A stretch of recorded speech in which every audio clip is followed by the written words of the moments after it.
Hello les méli-mélos, alors heureuse encore une fois de vous retrouver cette semaine pour une émission importante, une émission qui suit l'actualité. Aujourd'hui nous allons parler d'autisme. Donc vous le savez, le 2 avril c'était la journée mondiale de sensibilisation de l'autisme et donc on a choisi avec Ama de vous en parler, de comprendre un petit peu quelle est la situation des autistes en Martinique. Est-ce qu'on est concerné? Est-ce que ce n'est qu'une question nationale, j'ai envie de dire, ou est-ce que nous, Martiniquais, nous devons nous intéresser un peu plus à la cause parce que nous sommes concernés. Alors, pour en parler, ma très chère, ma traditionnelle, ma préférée, Ama, comment vas-tu, Ama? Ça va, et toi, Natilo? Ben écoute, ça va, tranquille. Mais tu vois, pour l'occasion, on a... Du bleu, parce que c'est la couleur, oui. C'est la couleur qui représente l'autisme, effectivement. Exactement. Voilà, ouais, très bien. C'est bien, c'est moi aussi, j'ai mis mon petit bleu. Bien impeccable. Sûr, dans le thème. C'est ça. Alors, on a tous déjà entendu parler d'autisme, qu'est-ce qu'un autiste? Enfin, on entend ce mot-là de plus en plus, mais on constate que les gens ne savent pas vraiment définir l'autisme, ils ne savent pas vraiment ce que c'est. Alors, pour pouvoir y voir plus clair, on a avec nous Monsieur Raymond Alerte, président de l'association Lionnage Martinique, Lionnage Autisme en Martinique. Alors, Monsieur Alerte, comment allez-vous? Bonjour à tous, bonjour aux téléspectateurs de Zouk TV. Et je vous remercie grandement de nous avoir donné cette chance de pouvoir parler de l'autisme. Suite à la journée mondiale de sensibilisation, nous, à Lionnage Autisme, nous avons toujours dit qu'une journée n'est pas nécessaire. Ok. Et nous prenons plus sur un mois de sensibilisation. Okay. Mais Lionnage Autisme ne s'arrête pas qu'à un mois. Lionnage Autisme sensibilise tout au long de l'année par ses actions. D'accord. Mais effectivement, c'est vrai qu'une journée, c'est pas suffisant. Vous nous disiez que vous n'étiez pas pour la journée, mais plutôt pour un mois, et puis finalement pour toute l'année, c'est ça? Avec nos partenaires de différentes institutions, nous avons demandé à ce qu'on travaille sur un mois. Ok. Parce que nous avons leur charge, etc. de travail. Mais nous, à Lionnage, notre association, nous continuons à travailler durant toute l'année pour sensibiliser, porter de l'information à toute la population. Okay. Parce que l'autisme, comme tout le monde ne le connaît pas, ce n'est pas une maladie contagieuse. Ouais. Ok. Ce n'est pas non plus une malédiction. Ok. C'est un trouble neurodéveloppemental. C'est une partie du cerveau, la partie plus sociale, qui se bloque. On est autiste, on meurt autiste. Ok. D'accord. Effectivement, c'est notre but chez Méli-Mélo, démêler l'œuvre du faux.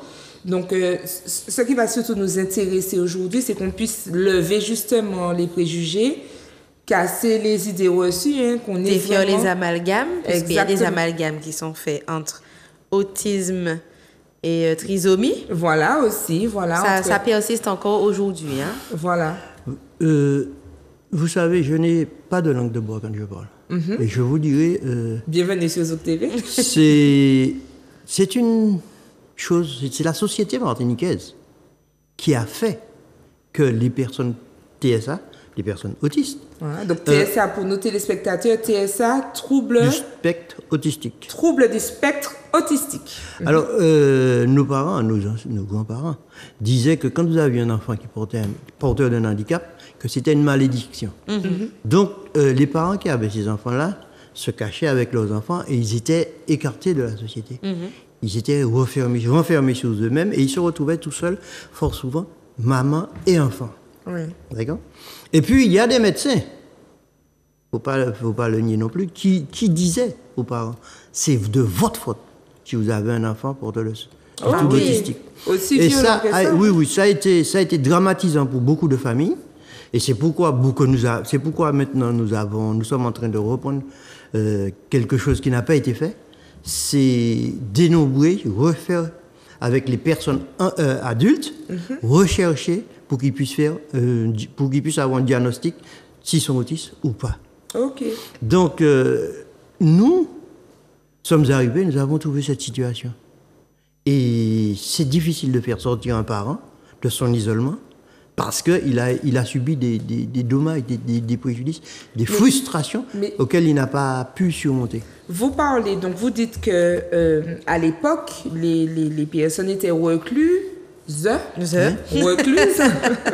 que les personnes étaient recluses justement par rapport à cette situation d'autisme. Est-ce que c'est quelque chose qui date d'il y a longtemps ou c'est quelque chose qu'on ressent encore aujourd'hui en 2024? On va faire juste un petit point. Vous savez qu'au début, nos enfants autistes étaient envoyés en Belgique. D'accord.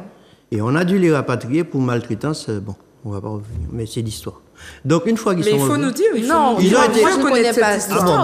Voilà, les enfants qui présentent un trouble autistique, comme il n'y avait pas de structure d'accueil en Martinique, ont été envoyés en grande partie en Belgique. OK. Et il y a fallu l'intervention d'un animateur qui a dit aux parents que les enfants étaient maltraités.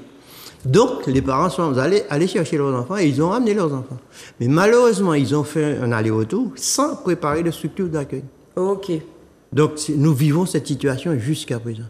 D'accord. Donc, il y a eu des enfants, des enfants qui sont passés au travers du filet parce que la détection n'était pas celle qu'elle est actuellement. OK. Donc, on se retrouve avec plein d'adultes autistes.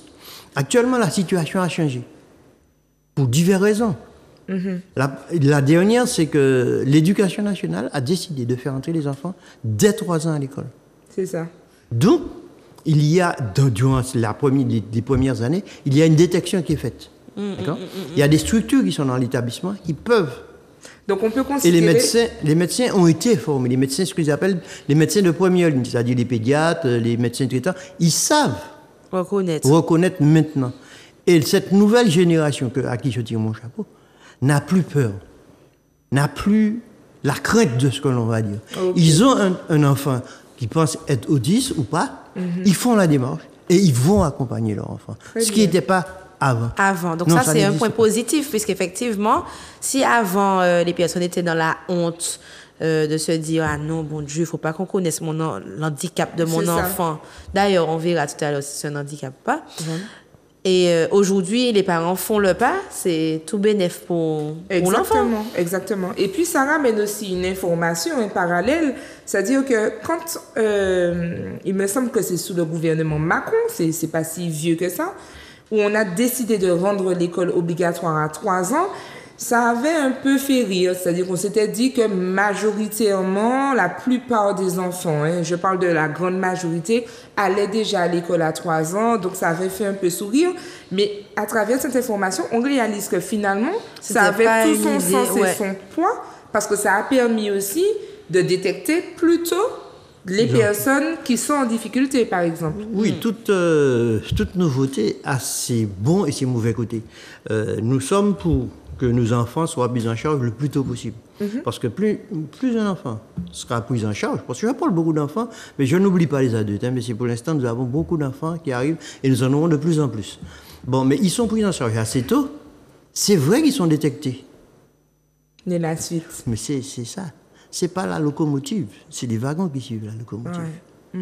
Et nous, à l'INAI, on milite justement pour qu'il y ait des structures d'accueil et du personnel formé, des personnels médicaux, pour accompagner nos enfants. Ok, très très bien. Okay. D'accord. Alors, est-ce que vous pouvez du coup nous dire, en tout cas dire aux téléspectateurs, où se trouve l'INAI, ou est-ce que... Alors, l'INAI Autisme est une association qui a environ 10 ans. J'ai accédé à la présidence durant la grosse crise Covid, suite au décès de notre présidente. Et depuis, j'essaie de faire, de suivre le projet. Parce que l'INAI a été créé à partir d'un projet éducatif. Ok. Et moi, j'essaie avec le conseil d'administration de suivre et de mettre en pratique et en exécution ce qui était écrit sur le projet éducatif. Le projet éducatif de l'INAI, c'est l'inclusion des personnes TSA, mais aussi l'accompagnement des proches aidants. Ok. Le proche aidant, c'est les parents qui sont à côté de l'enfant. Ils sont parents, mais ils sont proches aidants 24/24. Les frères et sœurs aussi. Les frères et sœurs deviennent des proches aidants par la suite, puisqu'ils sont dans la fratrie. Ouais. Mais c'est d'abord les parents qui sont concernés. Et l'INH a créé une structure qui s'appelle en Bafay-Banana. Ok. Pourquoi? C'est un proverbe créole. On ne peut pas les bananes mal en balisier. D'accord? On a pris une partie. Donc, avant, nous n'avions pas de structure. Et on recevait les parents soit dans les voitures, soit dans un bar, etc. Ah, ok. Et grâce à la ville de Fort-de-France, à M. Didier Laguerre, que je remercie et que je salue, nous avons un local. Nous avons créé un petit espace cosy, bien tranquille, où le parent, quand il a le diagnostic et que les structures qui ont fait le diagnostic, ou le bouche à oreille les guident vers nous, nous recevons le parent. Nous n'allons pas faire de cours pour lui, nous ne sommes pas médecins. Nous avons des parents qui sont quand même là depuis des années, qui ont des enfants qui ont pris de l'âge. Et ce sont ces parents qui vont accompagner, qui vont écouter d'abord, parce qu'on écoute. On écoute d'abord la souffrance du parent. Parce que quand on vous dit que votre fils est autiste, c'est comme si on vous met dans la baie de Fort-de-France, dans un canot. Vous n'avez pas de rame, vous n'avez pas de boussole, vous n'avez rien. Vous savez que votre enfant est autiste. Point barre. Pour le ciel vous tombe sur la tête, il est handicapé, ça m'a rappelé. Ben nous, on vous accompagne, on vous dit, on vous parle de notre expérience et de ce que nous pouvons faire. Il y a une transmission. Ce que vous allez faire, parce que nous ne faisons pas sans eux. Nous ne faisons pas pour eux, nous faisons avec eux. Très bien. Et l'objectif, c'est de les écouter, de leur donner des pistes pour qu'ils puissent avancer dans cette société et pour que cet enfant soit un enfant inclusif, social.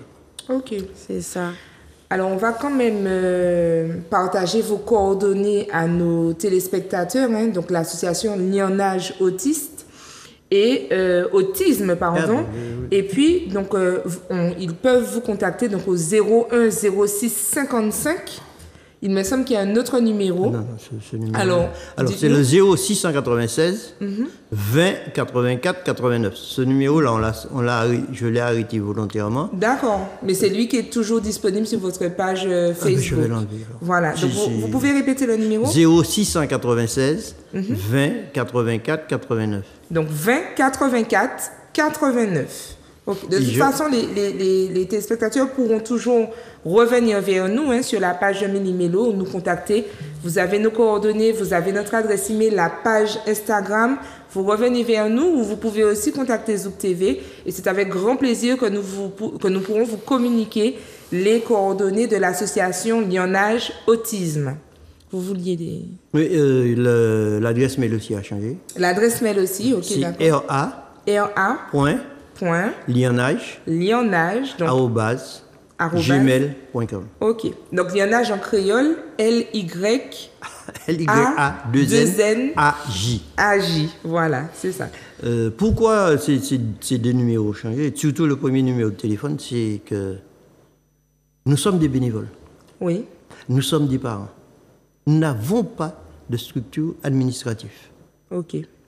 Et comme la vice-présidente, c'est elle qui recevait des messages, et on l'appelait à n'importe quelle heure.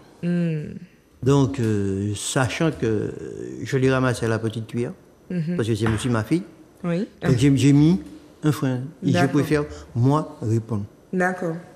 Étant donné que je suis plus sur les textes, je suis un peu plus habitué aux textes.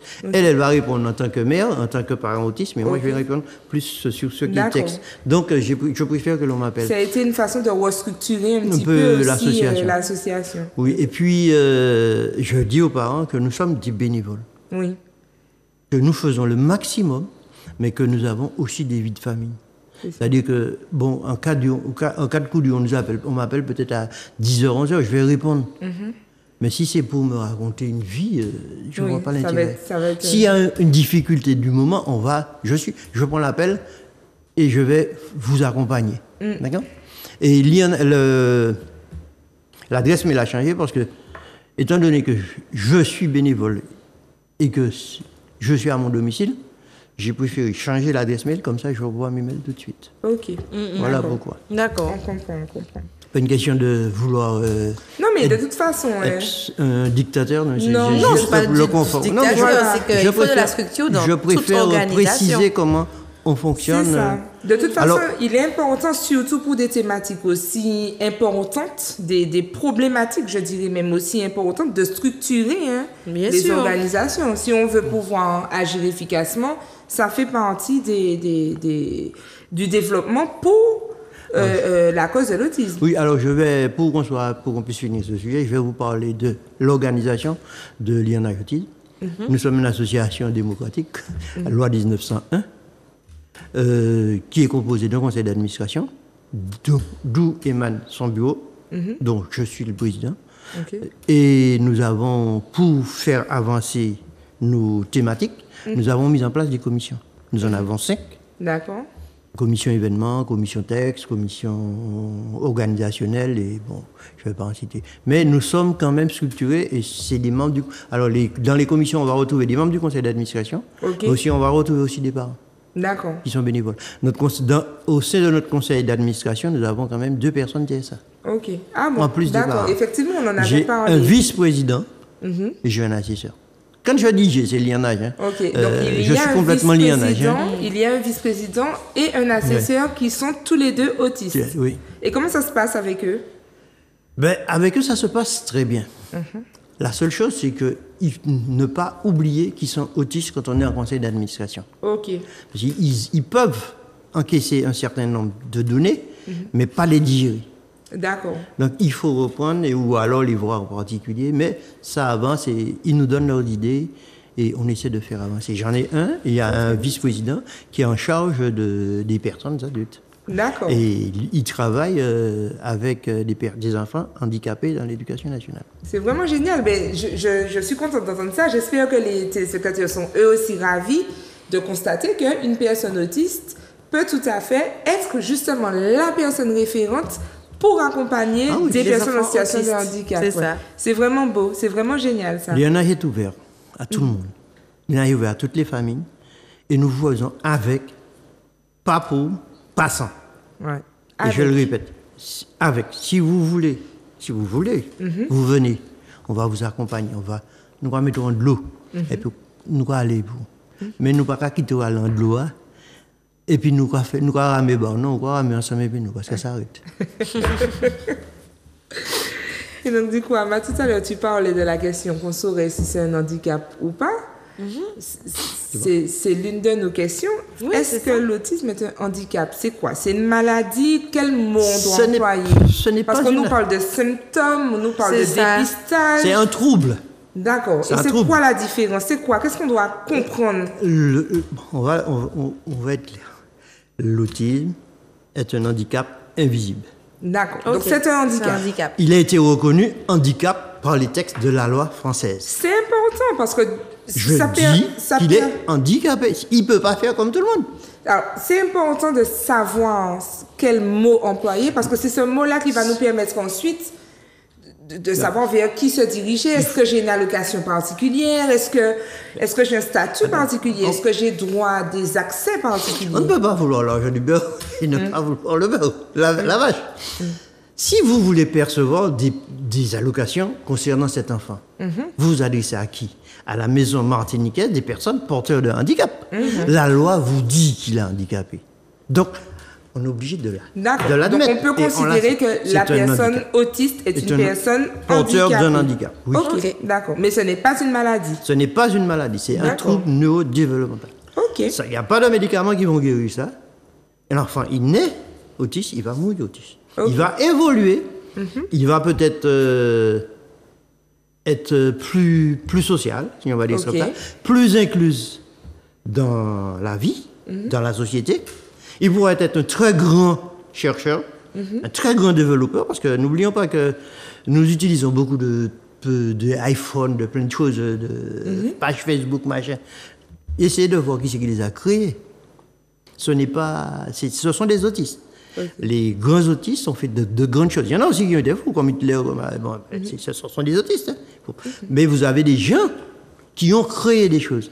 Et ce sont aussi de très, très grands écologistes. D'accord. Chez les autistes. Un autiste, il est méticulé, il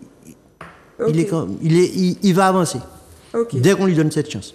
Alors, tout à l'heure, tu as pas. Est-ce que je dis tu? Bon, oui, non, avec plaisir. Avec plaisir. Tu as parlé de Macron qui a proposé. Mais nous, à l'INH, nous disons qu'il y a nous sommes déjà au 5e plan, autistes. 5. D'accord. À ce jour, nous ne les avons pas évalués. Les choses ont évolué. En fait, avant, je disais qu'il n'y avait rien de fait. Mais en allant au fond, il y a des choses qui sont faites. OK. Mais pas au rythme qu'il faudrait. Pas au rythme de l'enfant. Parce que quand vous avez un enfant qui est diagnostiqué et que vous prenez déjà un certain temps pour étudier son dossier, pour dire qu'il est porteur de handicap, mais qu'il a une allocation de temps, le montant de ses allocations, quelle structure il devrait gagner, qu'est-ce qu'il va faire, ça prend déjà au moins 2 ans. Mais justement, moi je rebondis dessus parce que vous ne le savez pas forcément, mais les téléspectateurs qui nous suivent le savent. J'ai un centre de développement de compétences qui a une partie cours de soutien scolaire. Et dans cette partie cours de soutien scolaire et accompagnement au projet scolaire, on reçoit aussi des enfants atteints soit de déficience intellectuelle, soit des enfants autistes. D'ailleurs, je travaille actuellement avec un enfant autiste que j'adore, vraiment. Je ne vais pas le citer, mais en tout cas, si ses parents regardent, qu'ils sachent que j'aime beaucoup leur petit garçon, qui est vraiment très, très intelligent. Il doit vous aimer aussi. Il est magique. Il doit vous aimer et vous faire de goût câlin. Il est vraiment magique, cet enfant. Et c'est vrai que je prends vraiment plaisir à travailler avec lui. Mais je vois aussi la difficulté des parents. On nous parle de la MDPH. On nous parle du CAMPS. On nous parle de la... MMPH, c'est pas la MD, c'est MM. Ah, parce c'est que la maison martiniquaise des personnes. Donc ça a changé. Parce ça que fait déjà depuis quelques années. Ben, il faut que les organismes se mettent à jour. Parce que sur le site du gouvernement, donc la maison de l'autisme.gouv, ils disent encore la MDPH. Mais c'est bien de le préciser. Maintenant, c'est la MMPH. On a aussi donc les CMP, les CMPP. Et c'est vrai que ça devient affolant. Moi, je me mets à la place des parents. Ça prend énormément de temps. Les enfants ont le temps de grandir. Et puis les parents ont le temps aussi de se résigner que rien ne bouge. Qu'est-ce qu'on fait dans ces cas-là? Qu'est-ce qu'on fait? Parce que je vois une liste interminable de Il n'y a pas de baguette miracle. Le problème, et c'est ce que nous dénonçons, les structures ne sont pas là. Il n'y a pas assez de structures pour recevoir nos enfants. Mais quelle structure? C'est quoi pas assez? Parce que j'ai vu une liste d'au moins 20 structures. J'ai vu que la CAF participe, la mairie participe. Non, ce ne sont pas des structures. Les structures d'accueil d'enfants. Vous avez des maisons spécialisées qui reçoivent des enfants. OK. Qui accompagnent les enfants pour les permettre de lire, d'écrire, de se sociabiliser, on va dire ça comme ça. Mais quand vous avez une structure qui en prend 20, qui ne peut pas en prendre plus, mais vous avez déjà 20 là, ceux qu'on a décelés là, qu'est-ce qu'on fait avec? Il frappe à la porte. Il faut attendre qu'il y ait une place de disponible pour que cet enfant puisse entrer en structure. Ce que l'INH dit, c'est que les structures, il faut les gonfler. D'accord. On parle de génocide par substitution. Bon, on va pas entrer en politique. Mais nous avons des jeunes qui sont diplômés. Et hier, j'ai entendu dans une rediffusion ce que disait M. Onicoy, qui a parfaitement raison. Vous voulez que les jeunes reviennent, mais donnez-leur de quoi vivre au pays. Pensez qu'un orthophoniste, ce qui gagne là-bas, il va venir ici pour travailler pour vous pour 1 200 €. Mais alors, donnez-lui des moyens du travail qu'il va faire. Mais c'est ce que nous disons à l'INH. Nous disons, mettez les structures en place. Mettons les jeunes en place. Donnez-leur ce qu'il faut pour qu'on puisse aider cette population. Parce qu'elle grandit, cette population. Et ce n'est pas l'INH qui le dit. Ce sont des données scientifiques qui disent que nous aurons de plus en plus de personnes porteurs autistiques en Martinique. Alors, vous dites plein de choses, là. Vous dites plein de choses qui blessent. Oui, et puis qui nous interpellent parce que vous dites qu'il y aura de plus en plus de personnes autistes. Alors déjà, est-ce qu'il y en a beaucoup en Martinique? Si oui, quel nombre à peu près? Et puis pourquoi dire qu'il y en aura de plus en plus? Ça, Ça m'interpelle, ça, quand même. Ça veut Je dire quoi? pense C'est que- l'alimentation qui nous fait ça? C'est quoi? Je ne sais pas. Ce sont des scientifiques qui ont parlé d'alimentation, d'atmosphère. C'est pas moi. J'ai lu, je l'ai retenu parce que ça m'intéressait. Il parle que nous aurons de plus en plus de personnes porteurs du trouble autistique. Et puis D'accord. aussi, il y aura plus aussi de dépistage. Voilà. Les dépistages, Voilà, exactement.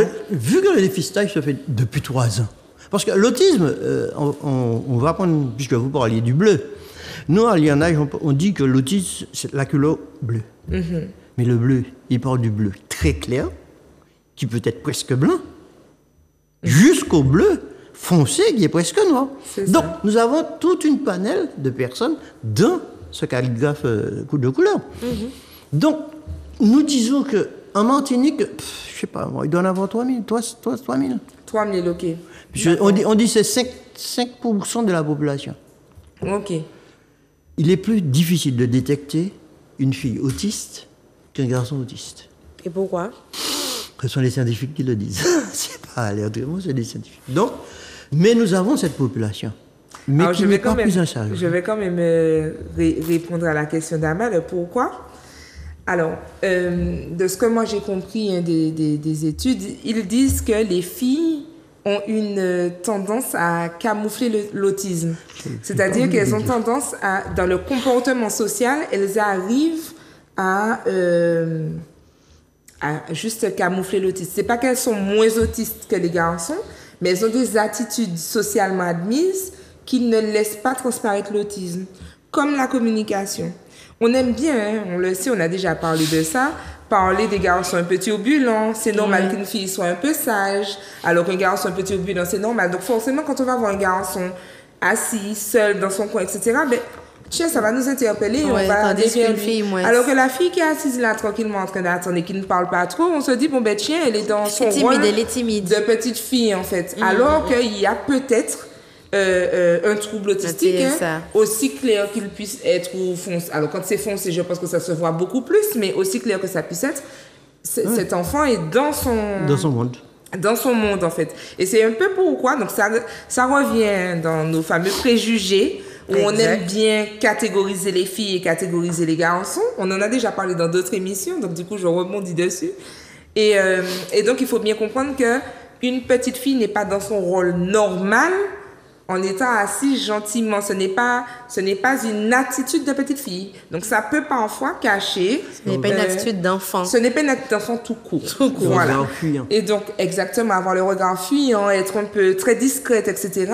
On aime bien voir les petites filles dans ce rôle-là, mais ce n'est pas une attitude normale d'enfant. Et c'est important qu'on en parle là pour bien comprendre que, en fait, c'est l'une des raisons, hein, c'est ce regard que nous avons sur les gens, parfois, nous bloque dans le dépistage, de maladies. Alors, pas de maladie, mais de handicap, comme l'autisme. Mot d'ordre de l'INH. Changer le regard des autres. Changer ce regard. Ne pas être dans le digne. Accepter l'autre comme il est. Ouais. Vivre avec lui. Vivre avec lui. Ouais. Lui faire vivre dans cette société martiniquaise qui est la nôtre. Et qui est la leur aussi. Bah, yo chance là. Bah, yo chance là. En nous. Et c'est pourquoi nous faisons, je rebondis là-dessus, c'est pourquoi l'INH a mis en place ce qu'elle appelle la caravane de l'autisme. Ok. Alors nous demandons à une commune de nous accueillir pour pouvoir en parler. Alors la commune met en place, nous donne une place et avec des prospectus, avec des conférences ou alors une pièce de théâtre, on fait vivre l'autisme.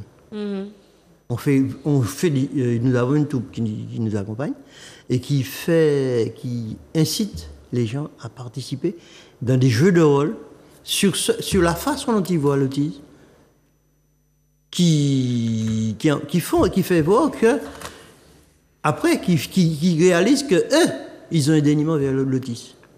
Donc nous le faisons pour pouvoir porter cette information aux parents dans toutes les communes, pour que ce soit la commune, on ne choisit pas, hein, on fait la demande et on y va avec notre matériel et avec parfois des médecins ou des psychologues pour pouvoir parler de l'autisme. Ok.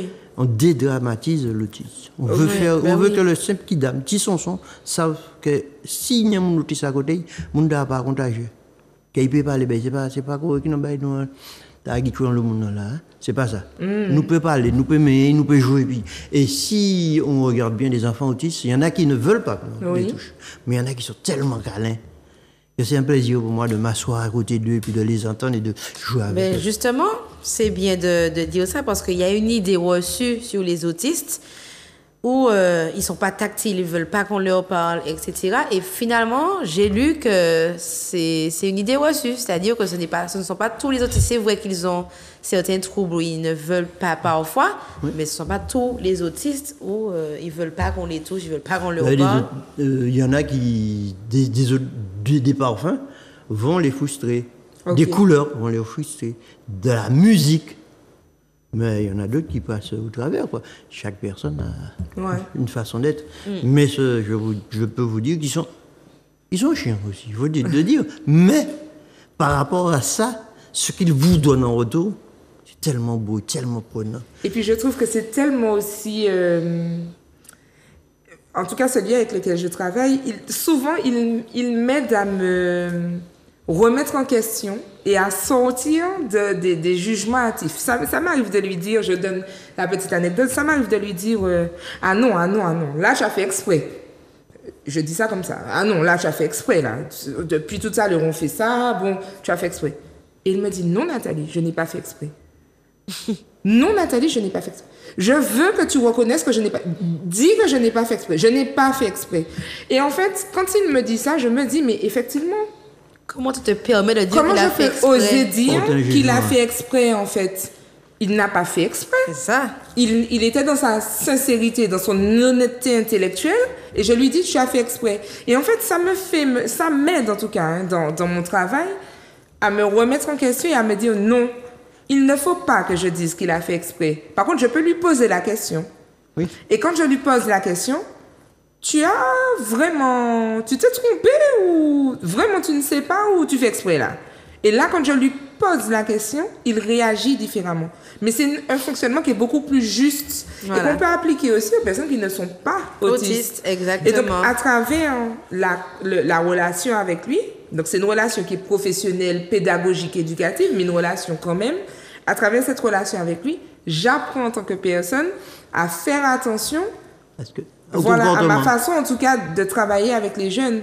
Parce qu'il me dit non, je veux. Et tant que je n'ai pas retiré le mot exprès, voilà, eh ben, il n'avance pas. Il me dit non, il faut que tu retires. Oui. Et il risque d'être frustré. Ah oui, il me dit non, il faut que tu retires ce mot-là. La frustration des enfants. Il me le dit. Et je trouve ça génial qu'on puisse apprendre à travers eux. Donc, je peux parler de... Si tu as d'autres questions. On a encore quelques-unes, mais on en a beaucoup. Nous, à Lionnage, nous ne sommes pas des grands Grecs. J'ai 3 bacs. Un bac d'eau, un bac de sirop, un bac de rhum. Bon, donc... Un bac de rhum. Très bien. Mais c'est 3 bacs. Oui. Donc, d'eau, j'ai pas entendu celui du milieu. C'est où? Ah d'accord. Donc, à Lionnage, on réfléchit et on essaie de faire avancer les choses.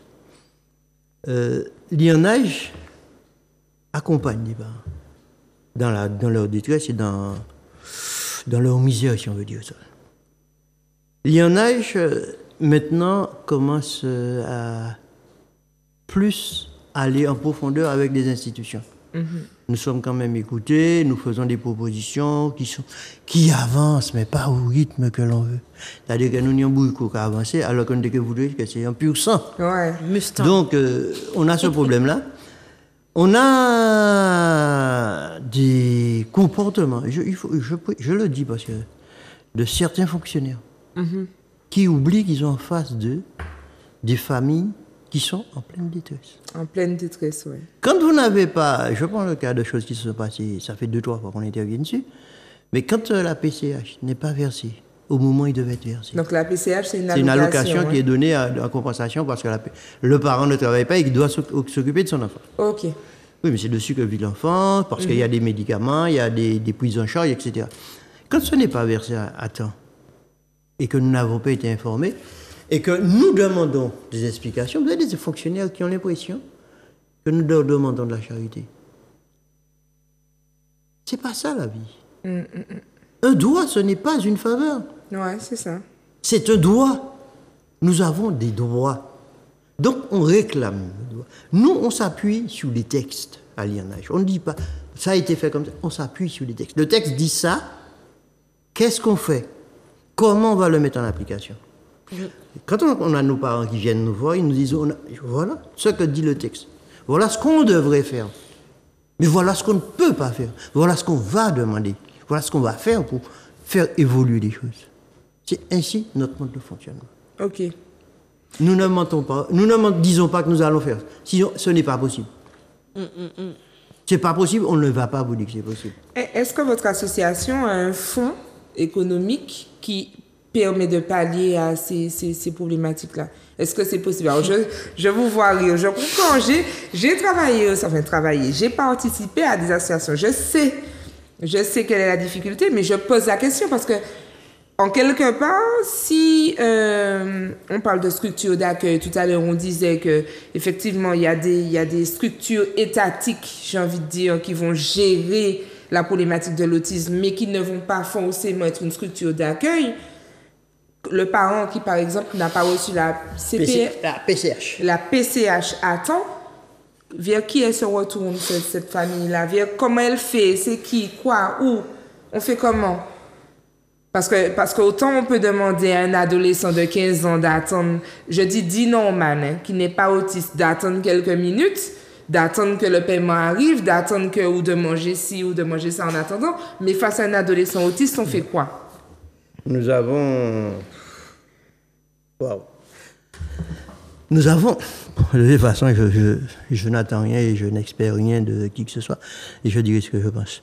Lors de notre première manifestation, nous avons été reçus par la conseillère exécutive en charge des personnes âgées et du handicap. Nous avons eu aussi dans la même réunion la directrice de la MMPH. Des personnes très dévouées qui ont envie de faire avancer les choses.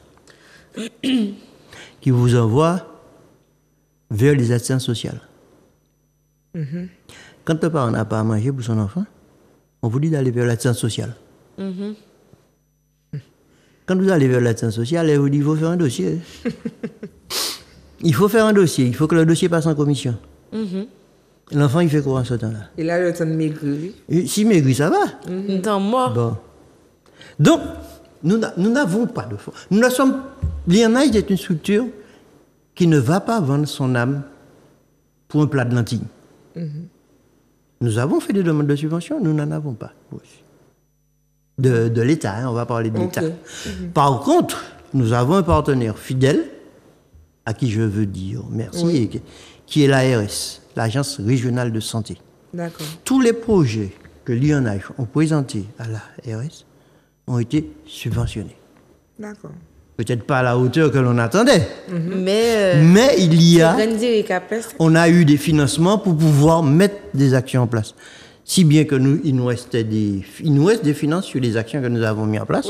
Et nous avons fait un courrier à l'ARS pour leur demander de garder ces fonds pour pouvoir continuer les actions.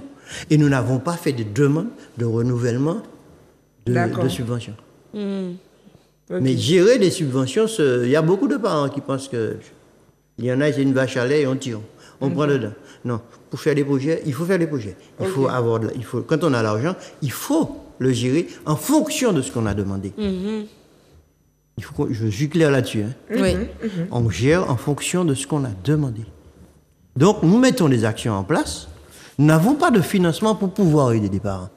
Il y a des structures, des superstructures qui ont du personnel administratif qui peut répondre à des appels à projets ou à plein de choses. Mais nous, à l'INH, on ne le fait pas. On n'a pas cette possibilité parce que nous n'avons pas de structure administrative. On a un trésorier, une trésorière. Oui, mais ce sont des gens qui ont des enfants pour le handicap. Alors, la plupart des courriers, c'est moi qui les fais. Mais c'est moi qui vais partout parce que j'ai tout ce temps-là et je suis payé pour ça par l'État. Donc, nous n'avons pas de subvention. Nous n'avons pas d'argent pour pouvoir aider les parents.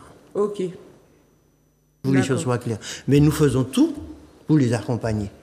Et nous sommes en train, avec un ami qui est aussi journaliste, de voir comment faire des partenariats avec des grands centres commerciaux pour pouvoir aider les parents. D'accord, ok. Et on n'est pas loin de là. Ben écoutez, nous on vous souhaite que ça puisse aboutir, hein, parce que moi je me mets à la place on est toutes les deux mamans, on n'a pas d'enfants autistes, on arrive à s'en sortir, on travaille dur, mais je me mets à la place du parent qui est en difficulté et qui a des besoins spécifiques. Qui ne peut pas aller au travail parce qu'il faut s'occuper de l'enfant, mais qui n'a pas d'aide. Voilà, c'est ça. C'est un cercle vicieux. Exactement. Et puis le niveau d'autonomie n'est pas le même chez une personne autiste par rapport à une personne qui ne l'est pas. Donc, c'est compliqué, c'est compliqué. Vous avez des suspensions de suivi médicaux. Ouais. Puisqu'on n'a pas payé le professionnel. Ça, c'est vraiment dramatique, ça. Le parent ne peut pouvant pas payer le professionnel arrête les consultations. Ouais. Donc, le suivi prend un coup. Ouais. Donc, nous demandons aux autorités d'être un peu... Voilà. Nous espérons que ça va avancer et que ça va changer. Ou en tout cas, on profite du mois d'avril, hein, puisque même si c'est le 2, la journée mondiale, on profite de tout le mois d'avril et on espère que nos politiques nous regardent aussi, qu'ils entendent l'appel de M. Alert et qu'ils seront sensibles à la cause, en tout cas. Oui. L'INH, l'INH a mis en place, par exemple, pour la journée du 2 avril, nous avons un partenaire transport. Ok. Il nous a permis d'avoir des bus et nous avons pu récupérer, bon, c'est un grand mot, des familles. Que quand l'INH organise une manifestation, il ne part pas seulement avec des personnes autistes. Okay. C'est la fratrie en entier. Okay. Nous avons pu avoir des parents des différentes communes de la Martinique grâce au transport. Et nous avons organisé une journée de détente, on va appeler ça comme ça, à l'Émeraude. Ok, au domaine de l'Émeraude. Nous avons reçu un accueil chaleureux, nous avons discuté avec eux, ils nous ont fait ce qu'il fallait pour que nos parents soient à l'aise et soient bien dans cette journée. Okay. Nous avons passé cette journée.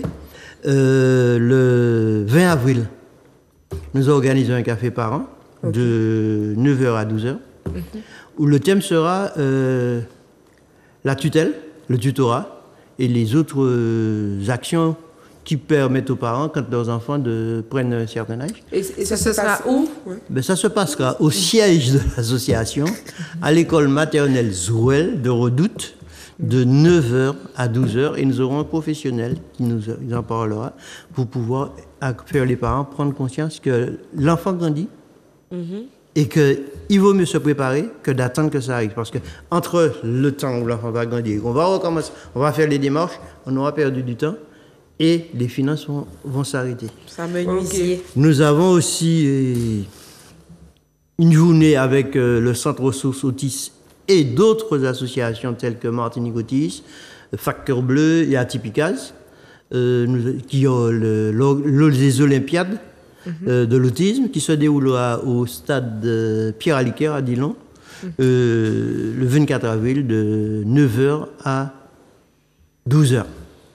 Et puis il y en a, il faut continuer ces manifestations, le type. Alors je voulais parler d'une action que nous mettons en place qui me semble assez importante. Parce que je ne sais pas si vous entendez les parents d'enfants autistes, ils sont au bord de burn-out. Parental. Je ne souhaite pas que ce qui s'est passé en France il y a à peu près un an se reproduise en Martinique. Et nous avons imaginé un répit, parce qu'il n'y a pas de répit pour nos enfants autistes et les parents autistes. Je rebondis sur ça. Alors, encore, alors je n'ai pas personnellement vu, mais j'ai accompagné une professionnelle qui a côtoyé la MAS, donc la maison d'accueil spécialisée. Et c'est vrai que les retours qu'elle faisait alors, pas de la prise en charge, les professionnels qui accompagnaient étaient vraiment géniaux, mais j'ai envie de dire l'état dans lequel les personnes dites autistes se retrouvaient, c'était assez particulier, assez inquiétant, on se demande. Parce qu'on parle de maison d'accueil, mais j'essaye, moi, de me mettre à la place d'un parent d'enfant autiste.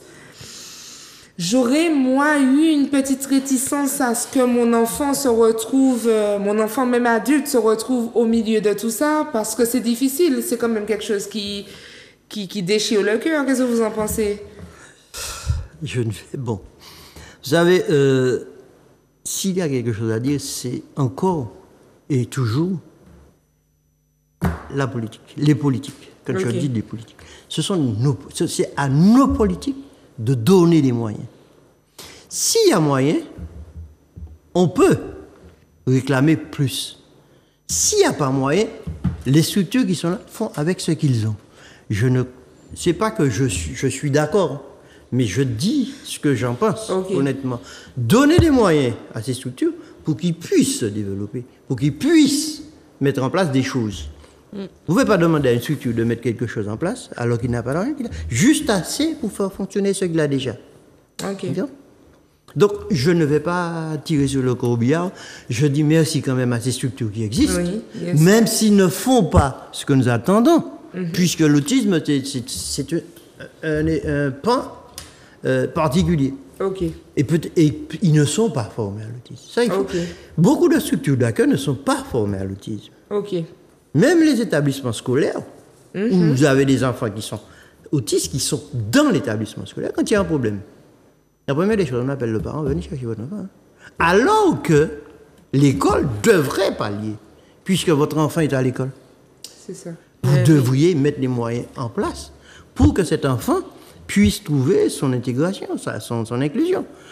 Donc, nous, à Lionage, je voulais parler juste du dernier projet, qui est on va appeler ça le répit week-end. C'est 2-3 jours croisés pour la famille. Bon, c'est un moyen de dire qu'on va prendre... Il n'y a pas d'image. Non. C'est un moyen que l'on a trouvé pour pouvoir prendre en charge la famille autiste pendant un week-end. Donc, nous avons signé une convention avec le COST de l'hôpital, qui va nous mettre à disposition, hors vacances scolaires, des appartements. Donc, Lionage a fait son projet et ça a été agréé par l'Agence régionale de santé qui finance ce projet. Donc, le projet, il est en pleine gestation. C'est-à-dire que nous allons récupérer les familles chez eux, ceux qui n'ont pas de voiture, les emmener vers le centre, ils seront hébergés, ils auront à faire le repas du vendredi, parce s'ils arrivent le vendredi, mais s'ils arrivent le samedi, le repas du midi leur sera donné, le repas du soir sera donné, le petit déjeuner du vendredi et du samedi, du dimanche sera pris en charge. Tout sera pris en charge par l'association. C'est vraiment dès à toi la journée, crasé pour la famille. Et nous allons... Alors, il y aura deux accompagnements. Il y aura l'accompagnement des enfants autistes proprement dit, qui sera fait par des spécialistes. Et puis, les autres membres de la fratrie sont pris aussi en charge par une autre structure. C'est pour pouvoir permettre aux familles de se reposer. Nous sommes en train de réfléchir, est-ce que nous ne demandons pas quand même une petite participation par an, parce que il faut se dire que le Lionage n'est pas... Et puis l'argent, c'est le nerf de la guerre. Et puis c'est pour eux. S'il y a une participation des parents, on pourra faire bénéficier à beaucoup plus de parents de cette chose. Voilà, donc augmentez vos fonds pour pouvoir accueillir et puis plus de peut-être, monde. qui sait, peut-être que ces fonds-là peut-être vont nous servir aussi à faire du social. Parce que vous en avez parlé là, du social, quand les parents n'ont pas perçu la PCH, peut-être que nous pourrons aussi, avec ces fonds-là, faire quelque chose. Bénéficier de petits fonds qui permettent aider les parents, parce que l'objectif, c'est d'aider les parents et de les accompagner, pas de les assister, mais de faire avec eux. C'est ça l'objectif de Lionage. Vous mettre dans le Lionage. Alors, on arrive au terme de notre première partie. Là, il faut qu'on garde un petit peu de temps pour pouvoir répondre aux questions de nos abonnés. On rappelle à nos téléspectateurs qui peuvent nous suivre sur la page Instagram melimelo.fwi. Il y a des fois où vous êtes très, très, très réactifs et puis d'autres fois un petit peu plus timides. Ne nous lâchez pas, restez avec nous. On n'oublie pas, on s'abonne, on active la cloche et puis on participe avec nous. Voilà, donc Melimelo, pardon. melimelo.fwi. Voilà. Donc, on attaque les questions, Ma. Yes. J'y vais, tu vas. Como quieres? S'il te plaît. Il laissera commencer avant. Français ou créole parce que... Nazilo commence. Alors, on a Beraka Yero qui nous dit: j'ai eu l'occasion d'accompagner une jeune maman dont le fils avait été diagnostiqué autiste. Elle était complètement perdue et ne savait pas vers qui se tourner, que faire, par où commencer. Je l'avais dirigée vers M. Alerte, qui est président d'une association Autisme en Martinique, et c'est à partir de là que la situation s'est débloquée. Vous voyez, on parle de vous.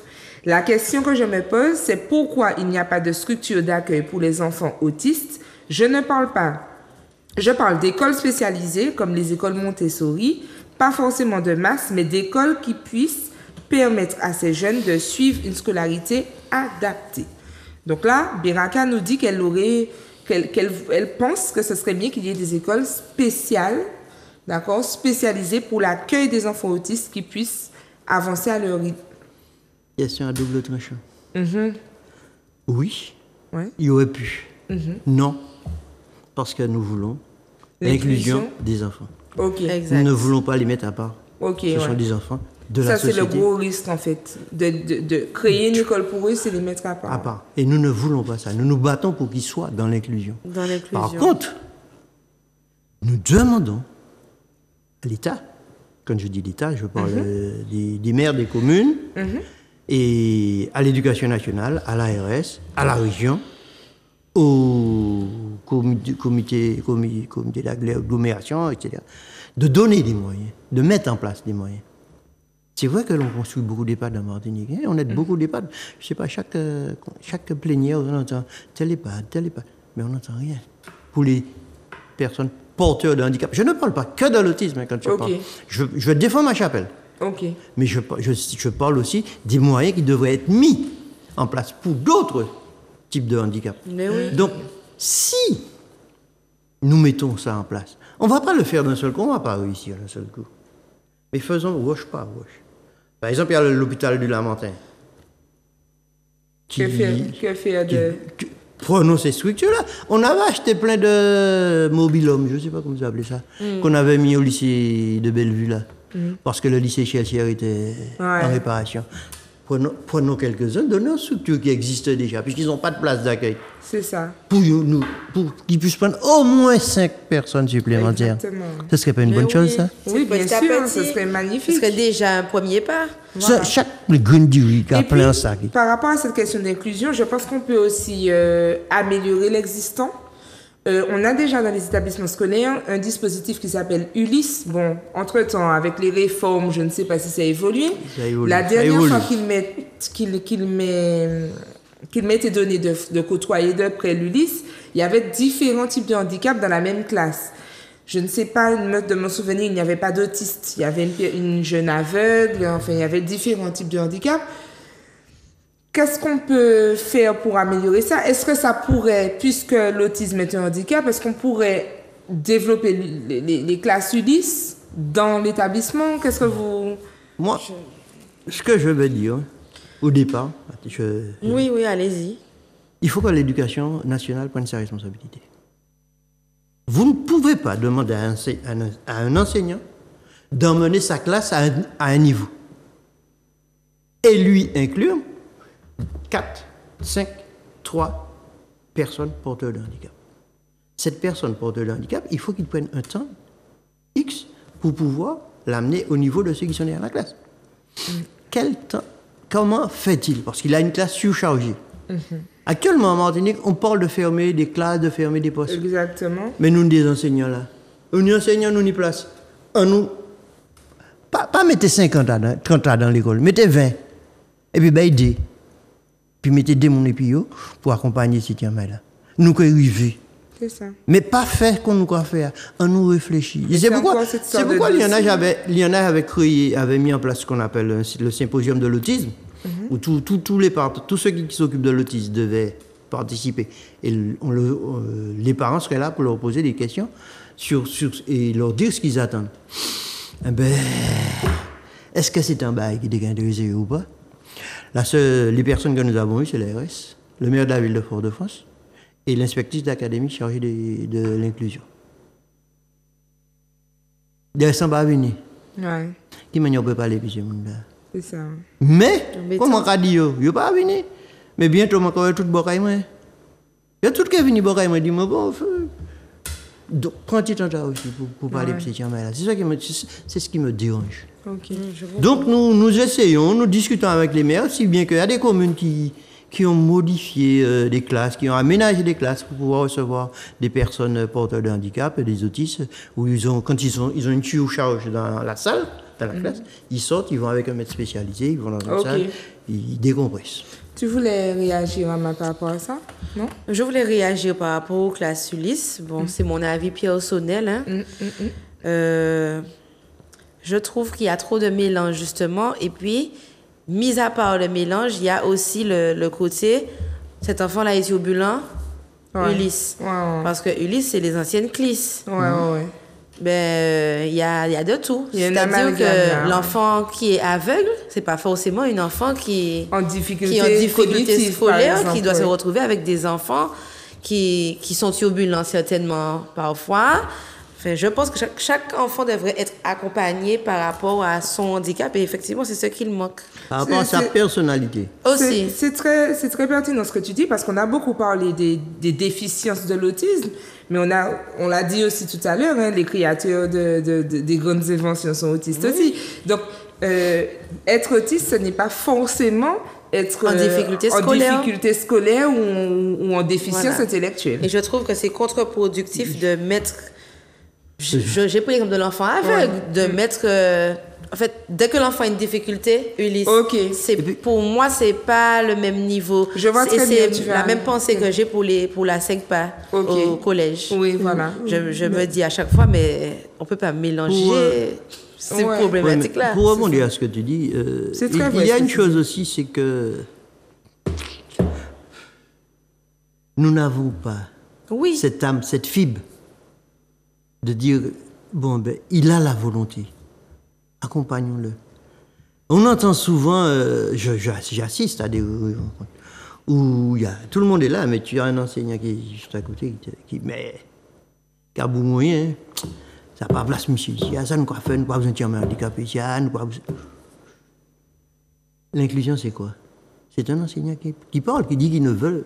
Non, nous disons que non. Nous disons non. Il y a des enfants qui ont des potentialités. Accompagnons-les. Il y en a, je viens d'assister à une réunion où un jeune devait passer son bac. Avec le chef d'établissement, on a vu qu'il ne pourra pas le passer en un an. Ben, il a fallu convaincre le gosse et la famille pour lui dire, bon, c'est dans 2 ans qu'il va le faire. On lui donne cette chance-là. Nous avons des gosses qui sont à l'université. Ils ont été accompagnés par leurs parents. Mais pas ni dit, il est autiste, bon, ben là, il va au collège, il finit. Mon petit-fils, il est en lycée. Donc, donnons-leur cette chance-là, accompagnons-leur, mettons les moyens en place pour qu'ils puissent arriver. C'est vrai. Alors, il va falloir que en tout cas, les personnes qui nous regardent et qui sont sensibilisées aujourd'hui à cette question de l'autisme et qui ont envie de participer, je vous invite à vous mobiliser, à vous rapprocher de l'association Lionnage Autisme. C'est vraiment important. Bon, je confirme ce qui est dit. Mon petit rayon de soleil qui travaille avec moi le mardi, il a commencé, on ne comprenait pas ce qu'il disait. La lecture était très difficile. En très, très, très peu de temps, moins de 2 mois, il lisait correctement. Je l'ai dit à sa mère et je le redis publiquement, je n'ai pas fait de miracle. Ce n'était pas moi. C'était juste du respect, de la bonne considération, le respect de son rythme, et il a lu. Il est doué en calcul mental, enfin, il a un potentiel énorme et c'est vrai qu'on a besoin de personnes qui sont prêtes à s'investir et à encadrer, encourager, soit de manière professionnelle, soit en tant que proche aidant, en tant que cousine éloignée, tati, peu importe, tonton qui a envie de partager, de donner un peu de son temps, n'hésitez pas parce que notre société martiniquaise a besoin de nous. On sera obligé de continuer parce que sinon on ne pourra pas traiter toutes les questions. On ne pourra pas. On va quand même essayer d'en faire quelques-unes. On va essayer d'en faire quelques-unes.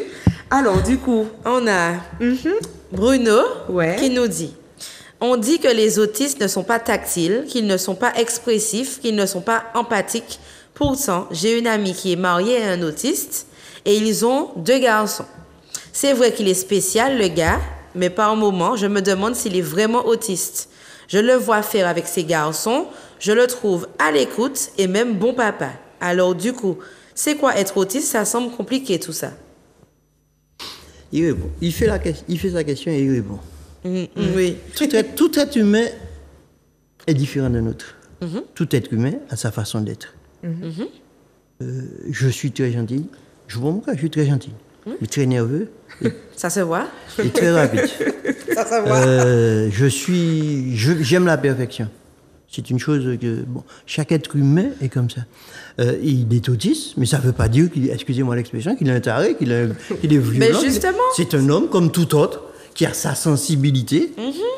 Et peut-être que cette sensibilité d'autisme fait de lui ce qu'il est. Et il faut l'accepter tel qu'il est et ne pas avoir un autre regard sur lui. Un regard d'homme. Oubliez qu'il est autiste. Oubliez qu'il est autiste. Dites que c'est un père qui accompagne sa famille et qui vit avec sa famille. Qu'il soit autiste, tire sans tête. Oui, mais c'est ce que je disais justement, et qu'on veut démêler le vrai du faux. Quand on dit que quelqu'un est autiste, on a toujours l'impression que ce sera un moment avec quelqu'un qui est vraiment hors réalité. C'est pas quelqu'un comme nous. Alors, oubliez que la personne est autiste. Peut-être pas, parce qu'il faut quand même garder dans un coin de la tête qu'il y aura certaines réactions. Ouais. Ou certains besoins, ouais. Comme tout être humain. Ouais. Oui. Oui, comme tout être humain. Mais ne pas le regarder déjà au départ. Il est autiste. Oui, voilà, il est autiste, donc c'est bizarre qu'il Ouais. s'occupe bien de l'enfant. Voilà, c'est ça. Donc non, rien de bizarre. Voilà, rien de bizarre. C'est ce qu'on doit retenir de ça. Exact. Et qu'un autiste est capable d'avoir une famille. C'est ça, d'avoir une famille. Simplement. Alors, on a Sandra qui dit « Mon fils est autiste. Le verdict est tombé et c'est vrai qu'il a des difficultés à l'école. Il a eu du mal à articuler et à s'exprimer correctement, mais parallèlement, c'est un garçon plein de vie qui aime faire des blagues, qui joue avec ses cousins et que les gens trouvent très attachant. Il est très actif et je le trouve très débrouillant. Je n'arrive pas à me dire qu'il est handicapé. J'ai du mal avec le mot. L'enfant que je vois là n'est pas une personne handicapée. Est-ce que je suis dans le déni ou est-ce qu'au contraire j'ai raison? Je ne voudrais pas nourrir une fausse croyance qui m'empêcherait de l'aider correctement. » Je crois qu'on a répondu à cette question quand on donnait... Oui, déjà. C'est un enfant comme tout autre. Mais... il faut l'accompagner un peu plus que l'autre. C'est tout. Moi, j'ai envie de dire à Sandra de dédramatiser le mot. Oui, c'est ça. Son ego de maman. C'est ça, c'est-à-dire que c'est vrai que c'est difficile. Elle dit, quand je le regarde, je ne vois pas une personne handicapée. Mais il faut qu'elle sache qu'il y a des handicaps qui sont silencieux, qui sont invisibles, ça existe. Pourquoi on dit que l'autisme est invisible? Je le dis souvent, notamment aux adultes que j'accompagne en formation, qui ont un statut RQTH, je leur dis... RQTH? Alors, RQTH, c'est quand on est reconnu travailleur handicapé. Voilà, c'est le pareil. Voilà. Et donc, je dis souvent à ces personnes que derrière cette réalité, il y a aussi des opportunités. Il y a aussi des opportunités d'aide que la personne non RQTH n'a pas. Il y a des opportunités d'exploration de domaines. Je ne vais pas toutes les citer, je ne vais pas rentrer pour ne pas nous éloigner du sujet, surtout qu'il ne nous reste pas beaucoup de temps. Mais en tout cas, je veux rassurer Sandra et lui dire que il faut qu'elle perçoive, puisque l'autisme a été reconnu comme étant un handicap, il faut qu'elle perçoive l'aspect positif qu'il y a derrière cette reconnaissance et qu'elle essaie d'accéder au maximum à tout ce qui est possible, à toutes les aides pour pouvoir aider son enfant au mieux. Voilà, il faut vraiment qu'elle aborde ça de manière positive, même si je sais que ce n'est pas évident pour elle de regarder un enfant débrouillard et plein de vie en se disant qu'il est handicapé. Mais il faut qu'elle dépasse le mot. C'est ce que je lui souhaite. Voilà. Alors, on a... Donc, on a Beben, 70, qui nous dit « Alors, je sais que ça pue le gros préjugé, mais j'ai l'impression qu'il y a plus d'autistes dans certaines familles. Je n'en dis pas plus pour être censuré, surtout que mon objectif n'est pas de blesser. Mais dans certaines fratries, il y a des fois 3 autistes et quand on écoute les parents parler, on a l'impression que c'est le parent lui-même qui a un retard mental. Alors, avant même que quelqu'un réagisse, je réagis pour dire que bébé, les autistes n'ont pas un retard mental. Hein, parce que quand il dit le parent lui-même, ça veut dire qu'il renvoie l'image de autisme ou retard mental. Voilà. Et je sens un peu d'agressivité dans le message de bébé. Mais il a quand même dit que c'est un préjugé. Lui-même, il reconnaît que ça sent le gros préjugé. Oui. Qu'est-ce que vous en pensez, monsieur Aliot? De bébé. Voilà ce que je pense. Hein. Il dit qu'il y a plus d'autistes dans certaines familles. C'est que le travail que nous faisons n'est pas encore arrivé à maturité. Il n'est pas encore arrivé à Bébène. Il n'est pas encore arrivé chez Bébène. Et de sa commune, de là où il habite, il serait souhaitable qu'il se rapproche de nous. 70, c'est où? Cet esprit? Qui se rapproche de nous et d'attendre, quand ma caravane passera près de chez lui, il aura toutes les informations concernant l'autisme. Oui. C'est vrai que ça peut arriver qu'on ait deux frères et une sœur autistes, ça peut arriver. Ça peut arriver aussi qu'on ait 2 enfants aveugles dans une famille, c'est pas une science infuse, quoi. Mais oui. Le handicap, il est là, bon, on fait avec. Et on fait au mieux. C'est ça. Mais c'est pas... C'est ça, c'est changer ce regard, cette façon de voir la personne porteur de handicap en Martinique. Oui. Et comme je disais avant, c'était une malédiction, c'était mis à part, quoi, c'était isolé. Oui, c'est un bêtise ou fait. Voilà, c'est ça. La science a évolué et on voit comment ça se développe. Et on voit que nous aurons beaucoup plus de personnes autistes actuellement. Voilà. Non, c'est important de bien le dire. Hein. Il faut se rapprocher des organisations, parler, s'informer, parce qu'on imagine que Bébé est en train de soutenir cet argument-là dans une conférence. Ça, non, on sourit, un autre regard sur la différence. Voilà un sujet sur lequel il pourrait, un livre, une brochure sur lequel il pourrait se pencher et voir tout ce qu'il y a dedans concernant l'autisme. Et qui est accessible dans votre association. Il est accessible au siège de l'association. À Ouadout. Ok.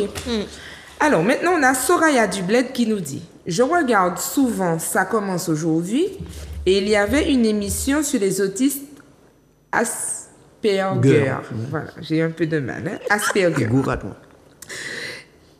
Comment est-ce possible que dans une famille, les 3 enfants soient Asperger et les parents aussi? En les écoutant parler, j'ai vu qu'ils étaient fiers, et c'est très bien, mais j'ai eu aussi l'impression qu'il y avait un effet de mode. Genre, c'est trop cool, on est une famille spéciale et surdouée, et c'est un témoignage que j'entends de plus en plus. Il n'y aurait pas un effet de mode dans tout ça, un peu comme cette manie de parler d'enfants hyperactifs dès qu'ils bougent un peu trop.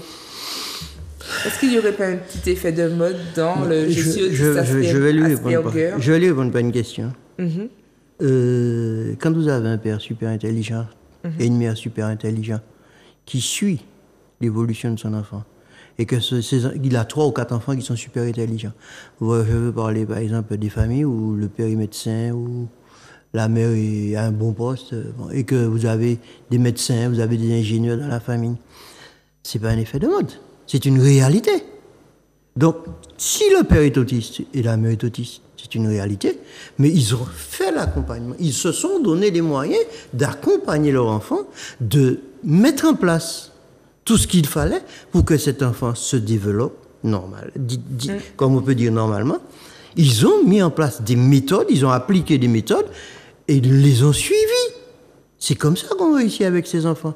Mais l'enfant, n'oublions pas que l'enfant autiste, il a des qualités qui sont un peu plus élevées dans certaines proportions, sur certaines choses par rapport à d'autres. Et si, je ne sais pas comment expliquer ça, mais si votre enfant, vous avez un enfant, j'ai mes petits-enfants, ben, quand je lis, ils savent que je lis, ben, ils vont vouloir lire, parce qu'ils savent que papi lit. Mais si papi, il retire toute la journée, ben, les gens disent, bon, on va retirer aussi, hein. C'est ce que l'on monte, c'est le chemin que l'on a tracé que l'enfant va glisser dedans. Et je dis que ce n'est pas un effet de mode. Parce que qui aime entendre que je suis handicapé, mon enfant est handicapé? Non. C'est une situation à laquelle le parent est confronté et qu'il assume. et qui, bon, il se sent bien, il se donne les moyens de l'assumer. Ok. Alors, on a Polymie. L'autisme n'est pas une fatalité. Mon petit frère est trisomique et grâce à la détermination de ma mère, il fait des choses extraordinaires. Il lit, joue au piano, fait du sport, sort avec moi, enfin la totale. Je pense que si c'est possible avec le niveau de trisomie de mon frère, ça peut l'être aussi pour les autistes. Éduquons les autistes et aimons-les comme les personnes dites normales. Je crois qu'il a résumé la situation. Voilà. Et il répond d'ailleurs à Soraya Dubled qui dit est-ce que c'est un effet de mode ou quoi, et à ce que vous étiez en train de dire, c'est un accompagnement, c'est un amour, c'est une considération. Il emmène son petit frère partout avec lui. Pardon. Voilà. C'est ça. S'il avait fait comme nos anciens, il l'avait laissé dans sa chambre. Est-ce qu'on voit la différence? C'est ça. Et vous savez qu'on dit ça là, et ça me fait penser à quelque chose. Les personnes de ma famille qui ont déjà un certain âge, ah bon, son petit frère est trisomique, et il va partout avec lui. Comme si... Voilà. C'est bizarre. Voilà, c'est bizarre. Il n'a pas droit à la vie en société. Il est autiste et il va partout avec lui. Et il faudrait même rajouter aux téléspectateurs qu'il faut qu'ils sachent que la personne dite normale, l'enfant dit normal, qui n'est ni trisomique, ni en retard intellectuel, ni autiste, ni quoi que ce soit, vous le mettez enfermé dans une chambre. Il va se comporter comme quelqu'un qui n'a jamais vu le soleil. C'est-à-dire qu'il y a même eu des études qui ont été faites. Alors, des effets de société. je ne veux pas me tromper dans les noms, donc je vais rester brève, mais les études avec Jean Piaget et tout ça, quand on faisait le développement, la psychologie du développement de l'enfant, il y a eu des études qui ont été menées où les enfants ont été conditionnés pour pouvoir avoir un certain niveau d'expression sociale et d'expression personnelle. Et donc, même l'enfant qui n'a aucune pathologie, ni maladie, ni handicap, etc., vous le laissez dans une chambre enfermée, sans parler, sans communiquer, sans se développer, ben il se renferme sur lui-même. Même un adulte. Même un adulte. Si vous mangez à table avec votre enfant, vous ne l'apprenez pas à se servir d'une fourchette et d'un couteau. Il ne saura pas le faire. Mais non. C'est la société, c'est ne pas exclure. Voilà. Apprendre à l'enfant à parler avec les enfants. On le voit aussi quand les parents ont tendance à parler aux enfants. Tu veux les babas? Voilà, tu veux les bébés? Voilà. Tu veux aller prendre la doudouche? Et voilà, non, c'est pas comme ça qu'on parle. Il faut parler, il faut leur apporter les outils. Mais oui.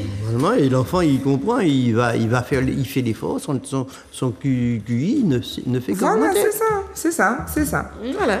Alors, on continue avec Magnum Mina qui dit « C'est drôle, j'entends beaucoup parler d'autistes, mais je n'en ai jamais vu, jamais côtoyé. C'est assez déroutant de se dire qu'ils sont là parmi nous en mode incognito. » Les extraterrestres, ils sont là parmi nous en mode incognito. Je vais répondre. Mais ils sont discrets. Je vais être gentil. Tout à l'heure, j'ai rappelé que l'autisme est un handicap invisible. Invisible, ouais. Vous avez ici, je reprends ce que je disais sur les couleurs, sur le bleu. Il y a le bleu face pâle et le bleu foncé. Entre les deux, il y a toute une histoire de bleu. Des enfants autistes, vous les rencontrez partout, sans vous en rendre compte. Vous rencontrez des adultes autistes, sans vous en rendre compte.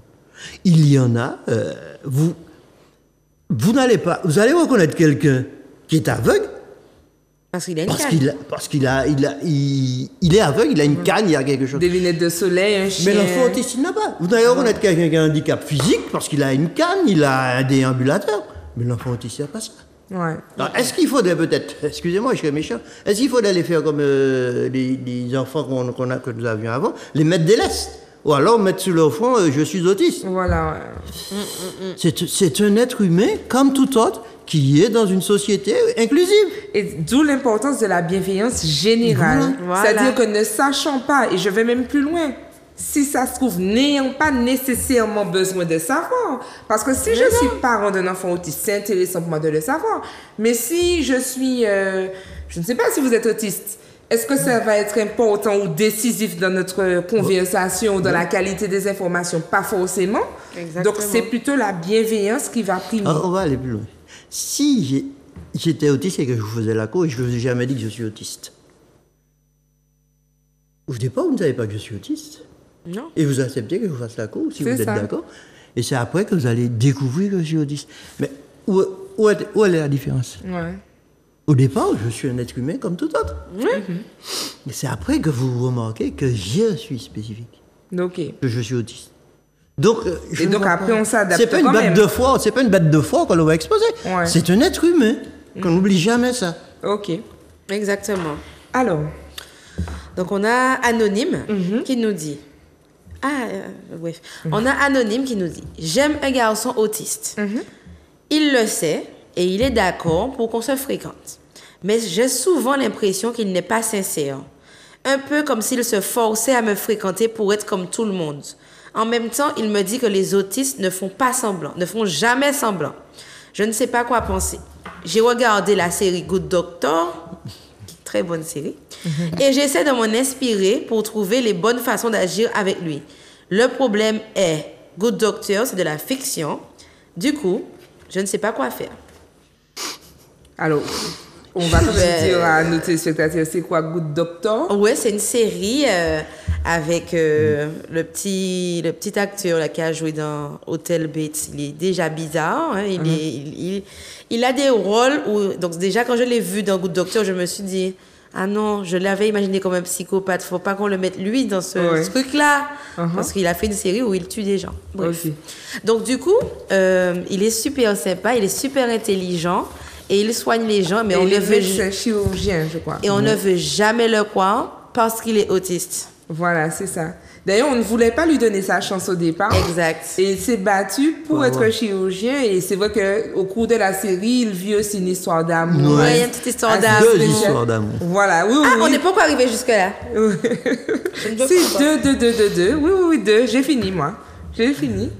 Non, en ce qui concerne ce que dit la dame, c'est une chose que je suis en train de vivre avec quelqu'un de chez nous. C'est vrai, il a envie d'aimer, il a envie, mais je ne vais pas dire son caractère, mais sa façon d'être, sa sincérité. L'autiste ne ment pas, Voilà, ouais. il est sincère. Il vous dit ce qu'il pense. Même si ça vous fâche, il va vous le dire. Il va pas jouer sous deux tableaux. Il sera toujours sincère avec vous. Et ça, je le dis parce que je l'ai vécu et je sais qu'ils sont sincères. Si vous avez ça, vous êtes maquillé là, et ça lui fait pas, il dit, mais tu n'es pas bien maquillé, qu'est-ce que tu as fait là? D'ailleurs, mon petit va pas. élève me fait des commentaires. Il me dit, c'est quoi ça? Mais je t'aime bien les cheveux coupés. Ouais. Il me dit des choses comme ça. Il me dit, bon, tu peux les garder, Ouais. mais... Et ça, C'est Voilà. pas ouf. Voilà, c'est pas ouf. Ils sont sincères. Il me dit des choses, ouais. Et c'est vrai que le tactile déjà, le parfum, il y a beaucoup de choses qui vont jouer. Ok. Mais il faut aller en profondeur, l'écouter surtout. Il va vous dire plein de choses.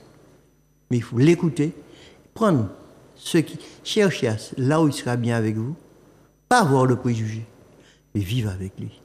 Comme si il était normal. C'est-à-dire qu'il faut bien comprendre l'honnêteté intellectuelle. C'est-à-dire que ce n'est pas de la malveillance, hein, mais c'est vraiment de l'honnêteté. C'est ce qu'il ressent et il dit les choses. oui.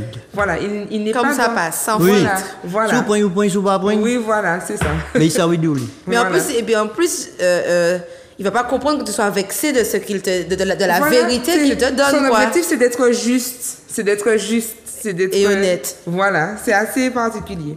Alors, Je vais vous attendre juste pour aller sur un truc. Je vais vous une petite anecdote. Nous faisions on faisait une formation de graphique au siège avec des parents et des enfants. Et il y a un jeune homme qui est arrivé, mais il est arrivé très fâché. Regardez, comme je ne faisais pas la formation, j'étais dans un coin, je travaillais. Et à un moment, je vais vers lui, je dis, ça va, fils? Et il me regarde. Je suis pas votre fils. Hein. D'accord, bon coup. Et je continue, je vais faire mes affaires. Puis après, je dis, tu veux vers le coca? Non. J'ai dit, mais il y a du coca au frigidaire, si tu veux du coca, tu vas prendre. Il y a des biscuits. Là, tout. Et puis un moment, après, il est venu, il m'a dit, je ne suis pas fâché, mais je ne voulais pas venir ici. Ma maman m'a emmené ici. Je dis, oui, mais ce qu'elle vient faire, c'est pour t'accompagner pour tes travaux de classe. On a discuté, on a discuté, on a discuté. Et il est parti. C'est vrai. On était bien. Et quelques mois après, il y en a, je participe à la jet ski thérapie au Vauclin. Une chose formidable où les enfants sont sur l'eau. Et à la fin de la manifestation, on remet à tout le monde du coupe et des cadeaux. Et à un moment, il a dit à l'animatrice, il me faut une coupe pour moustache. Et moustache, c'est moi qui appelle moustache. Et il fallait lui donner la coupe pour moustache. Il a pris sa coupe et il l'a portée pour moustache. Ouais, il regardait l'attitude qu'il avait au départ. Et comment il a changé. Et maintenant, moustache, on est de bons copains, on s'assoit. C'est moustache et fils. Oui, voilà. Donc, je crois qu'il ne faut pas avoir de préjugés, il ne faut pas s'arrêter au premier abord, au premier regard. Comme pour tout le monde. Il faut aller en profondeur, il faut accompagner l'enfant et il faut le comprendre. Essayer de le comprendre. C'est ça qui est important. D'accord. Alors, du coup, on passe au bon plan? Oui. D'accord. Donc, alors, on arrive au thème des questions. Ouais. Et donc, nous, on a retenu pour nos téléspectateurs 2 bons plans, d'accord, qui vont vous permettre de continuer, j'ai envie de vous dire, votre sensibilisation, mais j'ai envie de dire aussi votre formation vis-à-vis de l'autisme. On invite aussi tous les téléspectateurs qui se sentent isolés, qui restent à part, qui ont peur, de se rapprocher, de regarder. Dans un premier temps, allez déjà sur les pages qu'on vous propose et puis, quand vous vous sentez prêt, sautez le pas, rapprochez-vous de Lionnage pour pouvoir trouver des réponses. Autisme. Lionnage autisme. Il y a tellement de lionnage. Oui, c'est ça. C'est ça. Donc, je précise effectivement, Lionnage autisme. Donc, rapprochez-vous de cette association qui saura vous apporter les outils qu'il faut. Alors, bon plan numéro 1, Ama. Alors, le bon plan numéro 1 que j'ai retenu pour vous, c'est la page Instagram de VV Kamissi. Donc, vous retrouvez la page. En fait, c'est une maman qui est passée du salariat à l'entrepreneuriat pour s'occuper de sa fille autiste. Et elle nous partage des moments intimes, des moments drôles, des moments moins drôles, des moments où on se dit que c'est un travail de tous les jours. Et en fait, elle nous partage son quotidien. Donc, vous pouvez aller voir sur sa page Instagram. Et puis, ça permet vraiment de comprendre mieux, puisque c'est vraiment une immersion dans sa vie, hein? Vraiment une immersion dans sa vie, de comprendre le parcours de parents d'autistes. Et finalement, on voit aussi sur cette page-là que il n'y a pas que de la douleur, que des problèmes, puisqu'elle nous partage aussi les moments sympas. D'ailleurs, on a une petite vidéo, donc on vous laisse jeter un œil.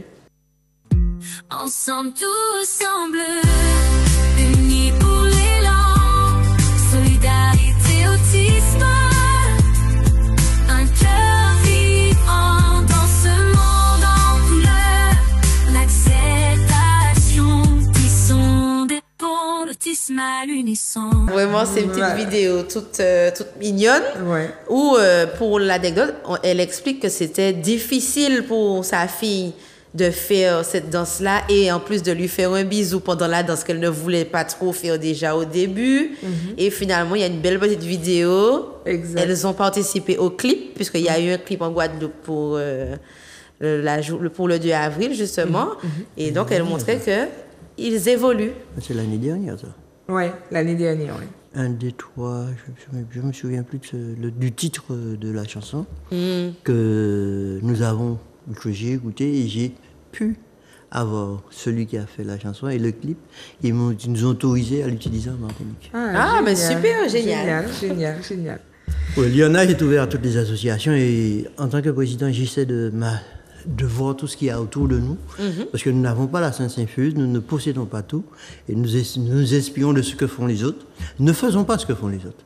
Mais on s'inspire. On regarde. Et puis on travaille avec. Et on dit aux gens, bon, nous ne faisons pas ça, allez, voyez telle association, voyez telle personne, parce que c'est sa spécialité. C'est ça. Nous sommes pas... C'est ça. Nous pas faire bouffer, nous pas couper. Très bien. Alors, le deuxième bon plan qu'on vous propose, c'est aussi une page Instagram qui s'appelle Autisme Éducation. Donc, c'est une page un peu plus nationale qui est tenue par des psychologues et qui propose vraiment de l'éducation et de la formation. Et donc, sur cette page, vous pouvez retrouver plusieurs petites vidéos sur différentes thématiques qui expliquent un petit peu comment faire, qui donnent des astuces. J'ai envie de dire qu'au-delà de la sensibilisation, va vraiment former aux bons gestes, aux bonnes attitudes à avoir vis-à-vis d'une personne ou d'un enfant autiste. Donc, n'oubliez pas, la page, c'est Autisme Éducation. Voilà. Donc, on a fait le tour, hein? Oui. On a fait le tour. Un très grand tour grâce à Raymond. Voilà. Une belle émission, un sujet très important, un sujet passionnant. On est obligé de... Avec des passionnés. Voilà, avec Exact. des passionnés, voilà. En tout cas, moi, je grandis à travers ce type d'émission-là qui m'aide à voir les choses autrement, encore plus, à m'ouvrir un peu plus et puis surtout à sortir du préjugé, à démêler l'œuvre du faux, comme on aime dire. Oui. Donc, bon, mais malheureusement, on a un Tout bon va temps. gagner enfin. Exactement. Donc, on va faire un petit tour pour clôturer. Qu'est-ce qu'on peut dire pour clôturer cette émission? Moi, ce que je dis et je répète souvent, nous n'avons pas la science infuse. Nous n'avons pas de super pouvoir et nous n'avons pas de grands moyens. Mais nous avons quelque chose que personne ne pourra nous enlever, c'est avoir un grand cœur. Et ce cœur-là, nous le partageons avec tous ceux qui sont porteurs de l'autisme et des parents et de la fratrie. L'appel que je lance, c'est de dire aux parents, pas arrêter en point autres. Ouais. Allez, ni plusieurs associations, allez, parlez, mais cherchez le mieux pour vos enfants. L'INH fait ce qu'elle peut avec les moyens dont elle dispose. L'INH, c'est de l'information, de la formation, parce que nous travaillons avec des institutions qui font des formations, nous ne le faisons pas, mais nous nous mettons au service des parents pour accompagner les parents. Nous réclamons, nous demandons que leurs droits soient respectés. Nous avons la chance d'avoir un avocat conseil qui s'appelle Maître Janois, qui siège au barreau de Paris, qui a écrit un livre et qui mène un combat national concernant l'autisme. Mais Maître Janois se fait un plaisir d'être en Martinique une fois par an pour porter ces informations. Venez les parents. Parents, ne restez pas isolés. L'INH met en place des activités pour vous, pour vos enfants. Venez. Nous ne parlons pas des autres l'argent, nous ne pouvons pas faire l'argent l'aide au monde. Tout ce que nous faisons, c'est gratuit. Nous allons chercher l'argent là où il y a de l'argent. OK. Nous ne faisons pas ce n'est pas notre politique. Notre politique, c'est de dire, nous mettons des actions en place, nous allons chercher l'argent pour que l'action soit faite, pour que le parent puisse en bénéficier. Nous n'assistons pas les parents. Nous demandons juste une adhésion et peut-être une participation. Par exemple, quand on fait un café parents, on demande aux parents de venir avec un coca ou bien un gâteau. Oui. C'est un moment de partage et d'échange. L'INH est ouvert pour tous. Venez rejoindre cette grande famille. Alors, on rappelle le numéro de téléphone. Alors, 0696 20 84 89. Pas appelez-moi après 8 heures, maman. Appelez-moi pendant la journée, mais pas les soirs, parce que bon, on aura envie de dormir aussi.